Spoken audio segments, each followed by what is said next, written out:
A vital issue that we all have to deal with in academia is this idea of how do we evolve higher education given that we have AI?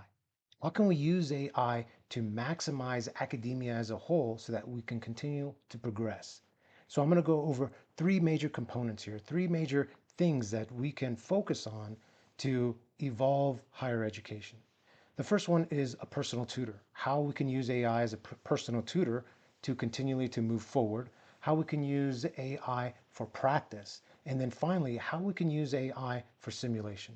Now, additionally, I'm going to put all this together so that we can see how we need to change higher education in general as far as what we're doing with it in order to maximize our overall results and to gain this maximum effectiveness, but as well as maximum relevancy in today's world. The first major aspect here, the first major issue deals with using AI as a personal tutor. This is going to become more and more important, more and more understandable, logical, and the ease of implementation is going to get easier and easier. So it's going to be more realistic for us to really consider and really implement. So let's talk about what this means. The idea with a personal tutor is that yes, it can be used. The AI could be used if someone is having problems, if someone is having issues with something. We can create all sorts of scaffolding with AI. But we need to think about the newest capabilities, the newest powers that are out there. Now, recently, OpenAI, with their new GPT 4.0, came out and gave all sorts of different demos. I covered that in a previous video. But what these demos really highlighted is that, yeah, AI will be so powerful that it could be used to teach all sorts of things to students. And when I say to teach them, I mean to really be with them as a realistic tutor. And by that, I mean all the other aspects of what goes into being a good tutor: motivation, enthusiasm, really being interested in what the student is saying, and then really trying to help that student comprehend, again, because it's so realistic. So there's a couple of different demos that were great that were shown. And the big thing here is that this is going to become more and more available, more and more implementable throughout the summer. You have OpenAI that's going to fully release their voice aspect to this, that's going to fully release their different visual components to this. Once that happens, yeah, you'll totally be able to do what they shown in their demos. That's from OpenAI. The same thing is going to be happening with Google. They released a version that was very similar, that you can do all these type of things. Same thing with implementations through Copilot. So if your university uses any of those, has site-wide licenses, great, you'll be able to really maximize that. Now, on top of all that, what OpenAI has done is that they've opened up their GPTs, right? Their GPTs have now been opened up so that anyone can use them, even those people that don't have the paid version of ChatGPT. So this is really powerful in that an instructor who has a subscription, they could create this encapsulated tutor, right? An encapsulated AI within that GPT that specifically has the content for their course. So here are the right answers for the course. I want you to learn things. So I teach professional communication. So I want my students not just to learn about professional communication in general. No, I want them to gain specific information that I'm teaching them. Well, that can be encapsulated into that GPT. So I could put all that information in there, tell it how to function, and then now the students could learn by using that GPT. So we have to extend that a bit more. Instead of focusing so much within the university dealing with just the data, hey, you don't know anything, so I'm going to give you everything as far as here's all the information, lecture, lecture, lecture. Why? Because there's so much content. Well, now I can push more of that towards the GPT, towards the AI. So now they're going through with the tutor that will help them. And now we can focus more of the class time to focus more on some other aspects of this learning process. So that's a key way to really think about and to evolve this idea of what we're doing in higher education, is using the AI as a personal tutor. So that's part one. This next section deals with practice, helping the student be able to practice. Tons and tons of research has shown that, hey, if you really want to learn something, you need to practice it. And it's not just general practice, it's good practice, right? Practice in the right way, The saying that practice makes perfect, well, no, that's not actually true. Perfect practice makes perfect. You need to practice it in the right way so that you can get very good at doing it.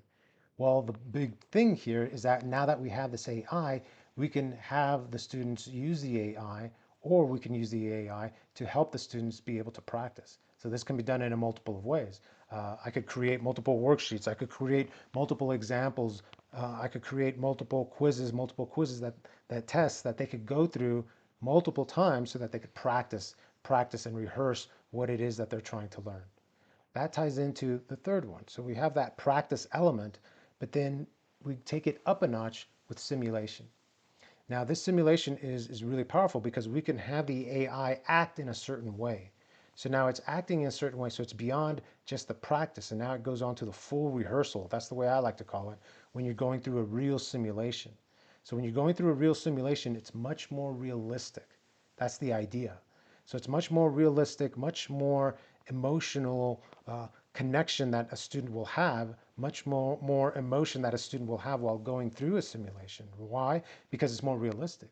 So I might have some additional anxiety. I might have some additional excitement, which is okay because it can be controlled because it's still just a simulation, right? So it's not this idea of, wow, that's a real thing. No, we can slowly bring the student through that. We can slowly have multiple different simulations at different levels so that the student can gain this capability. So now we have these three major things within the college environment. We have them use the AI as a personal tutor. We have them use an AI the way that we're wanting it for practice, whether that's with worksheets or tests or quizzes or many other implementations of the practice aspect. And then we take it up a notch with simulations. So now they're going through much more realistic type of simulations that we're able to have the AI facilitate. The AI can act in different roles. It's a very powerful thing, and I strongly encourage everyone to go through it themselves, use the AI as a simulation. I've mentioned different ways in the past, and I'll put some links and some additional information, some prompts that you can use within the contents, the comments section here. But the big thing is that now students more and more are using their phone to interact with the AI. So now that phone could act as another person in this simulation. A big thing that I do in my class is job interviews, right? We practice doing job interviews. Well, now I'm going to have them go through the simulation of using a phone as an interviewer. So the idea is that, hey, this is a real life person. They're acting like a real hiring manager, and I have to go through and properly answer these questions. And then they're going to give me feedback at the end on how well I did and whether or not I would have even gotten the job. So again, that simulation aspect. So here's where we're putting it together and what now we can help to facilitate within higher education. So we have those GPTs, we have the personal tutor, we have the practice element with AI, we have the simulation element with AI. So now what are we going to do with the class time? Well, now with the class time, we can maximize the critical thinking aspect. We can ask questions, we can pose discussions, and most importantly, we can take it up another notch with those simulations. We can go through and do actual rehearsals, actual simulations within the course itself. So this is now actually live within, because now we have the other people there, right? Now we have the social learning aspect, and we can maximize that if we maximize that time for actually going through and simulating what they have to do in their actual jobs, in their actual careers. Recently, I was on a great forum with Brian Alexander, his Future Trends forum, and we had the pleasure of having José Bowen on the Future Trends forum. This was excellent. He's a great author. He's been president of a university. He's been a professor, so he knows his stuff. And he gave some great information on many different aspects of AI and education. I strongly encourage you to watch the whole video. But I want to highlight something very specific he said when I was able to pose a question to him within this great webinar. So I posed a question to him about the developments of new AI with its abilities that now are going to be multimodal, with the vision, with the voice, and this idea of developing relationships. But I really want you to focus on what he said on what we need to do now in higher education. So listen to this clip. There has been a dramatic shift in the capabilities of AI with the release of GPT 4.0. I say dramatic because it is dramatic as far as its capability right now that we can use. And then in a few weeks, it's going to be even more powerful once it has the full visual capabilities, the full multimodality, with it being able to visually see you live while you're working with it. It's a whole different dynamic. It's going to change things, and that's my question to you: is if you've started to think about that aspect, because that's something I'm starting to look into as far as this relationship building that I think is going to really start to occur, because now I can have this AI that isn't just a simple tool that I can ask it questions and it gives me data, but now it's going to become somewhat of a friend, somewhat like a relationship with a real human tutor, where a good tutor is enthusiastic. A good tutor tries to motivate you and is interested in what you're having to say. And from those demos that GPT showed, it's really going to be like that. And I'm wondering about this relationship, this real, not physical, but this real humanistic relationship that we are going to start to develop with AIs. If you had any comments on that. There's clearly good and bad here. I think that, right, when we already have this problem around the world with, and with people on their phones and developing relationships. So I think that's a general worry for society. For educators, though, if it remembers me and is right, if we have the right safeguards in place, there is potential here. There's a study about getting a call from the veterinarian about your pet dying. And even when people are told that it's an AI they're talking to, they like it better because the AI is more empathetic. It knows, it remembers. Well, 3 years ago when we saw Smitty, and right, it has more details because the vet is like, I don't remember the last I saw your dog 3 years ago, right? So as nice as that is, which is a really weird finding, but it's backed up by another dozen studies that AI is going to help us be better. If I got a flash on the screen right now that said people are nodding off, shut up, I would, because AI is a better listener. So I worry a lot about this because I think that human relationships in this generation are an issue. So I worry about that.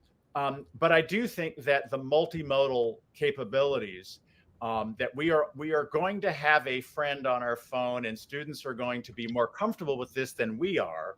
And I think that transition could happen much more quickly than we think. The struggle then is, how do we create the relationships? How do we get students to come in and see us face to face, right? Which is already a problem. But back to the question about what do we stop doing? I think the biggest issue facing higher ed is what I call the new training paradox, which is that internships are going away because AI can do the junior work, right? It can't, right? The senior doctor and PR person and lawyer is still better. But the draft of the press release for CVS, I don't need a bunch of recently graduated college students to do that. I can have, and so we're already seeing those people are being let go and AI is being used to replace them. My corporate contacts tell me that the new form on HR is, why do you need a person? You want to hire a person? Prove to me you need a person. Which makes, right, in the corporate side, for if you're just saving money, that makes sense. So, but they're going to want to hire experts because experts are still better, right? You've got to know something. So how do we train students to be senior lawyers if they can't be junior lawyers and interns first? Well, the one idea I have is that maybe we stop with the courses in college and turn college into a giant internship, right? Because what students really need is experience and expertise. So maybe it's a 4-year internship with a few courses, but most of that content could be delivered more effectively through your AI tutor, as you suggest. But then the human interactions, the actual practical, that maybe we need to design so college becomes more like an internship, because those internships are going away. But that paradox of how do I train you to be an expert writer? Right now, all writing is editing. Right? If AI writes the draft, I need to be able to recognize good writing versus bad writing, right? Or good nurses' notes. I work with a nursing school. It's like, well, the AI writes better nurses' notes. Okay, but the AI can produce good and bad nurses' notes, and they have to tell the difference, because that's the skill they're actually going to need. But that's a different skill than writing. And so I think that's, I don't have the answer, but that's the paradox I think we're now headed toward at light speed. Wow, lots of powerful insights there coming from Jose. So we need to consider that about this idea of turning college into an internships. Now, I think that might be somewhat difficult to fully implement, right? But this idea of doing that within the course itself. If I structure my course to function more like an internship, to give them more experience, give them more opportunity to apply their skills, to fail and fail often, fail quickly, so that they can develop these powerful experience skills, both the hard skills and the soft skills, right? Because that's a major thing that's being asked for in all different types of fields, all different types of workplaces, is that they're wanting, yes, hard skills. You need to know what you're talking about. You need to have subject matter expertise, but then you also need these soft skills. So if we can incorporate that within the course, if we can use the AIs to function as those personal tutors to do a lot of that informational learning, to give them opportunities to practice, to go through simulations, and then use the course time to maximize this idea of functioning like an internship where they're getting this simulated environment that's going to help prepare them that much more, so that when they come out of getting a 4-year degree or however long it takes, right? When they come out of higher education, they have expertise. They've gone through this. They have this experience of going through this in their courses. Why? Because we decided not to focus so much on information that's already out there that they can get, especially if they're just properly guided, but instead we focus even more on this experience situation of this emotional connection with what to do in different situations, soft skills, power skills, as well as foundational knowledge. So if we can incorporate that, make it more experiential, make it more hands-on, then I think that's definitely what we need to do within higher education. This is a real issue. This is a real issue in that I actually brought this up a year ago. I gave a presentation in Tunisia, and it was all to business professionals, right? So I did a lot of research and really a lot of contemplation on, well, what's going to happen in the future if we have the AI doing all these lower level jobs, all these low level things. So someone comes in, they don't have an internship, they come in and they're already expected to do certain things, maybe go directly into being a manager. Well, a good manager is someone that's experienced these things from the very bottom, someone that knows what it's like to do these things. And then when you move up, you have all of this other experience that you've gained. Well, we're going to lose all that if the AI is going to do all these lower level things. So we need to think about that and integrate that into our actual educational experience, our educational situations that we create within our courses. We need to help them to be able to, as soon as they graduate, get a job and have those soft skills, have those experiences already, so that they can be that much more effective and that much more of an asset to whatever company they decide to work for. Again, this is a powerful thing, not just for jobs, but even for organizations, for government work, for anything to benefit society by having these experiences built in to the educational process. I really think that that's an important issue for us to very much contemplate and then think about implementation, because the AI has become so powerful that it can now be used to actually implement this. It's no longer just this fantasy idea. Now it's becoming a very much powerful reality, and more so throughout the summer as both Google and OpenAI will release more capabilities within their AI offerings. And remember that this is something for us to share. We have to make sure that everyone is understanding this, everyone is contemplating this. Together, we're developing our AI literacy. So please share, please comment. I would love to hear what you think about this. Is this just crazy? We shouldn't focus on this at all? Or, yeah, do you agree that this is something that needed to happen for a long time now? We have been in the information age for quite a while already, where the content's already out there. We should be focusing more on experience and these type of capabilities. So I would love to hear your ideas and thoughts. So please like, share, and subscribe if you haven't. And together we'll get through all of this and create a better educational experience for everyone. And remember, learning is for life.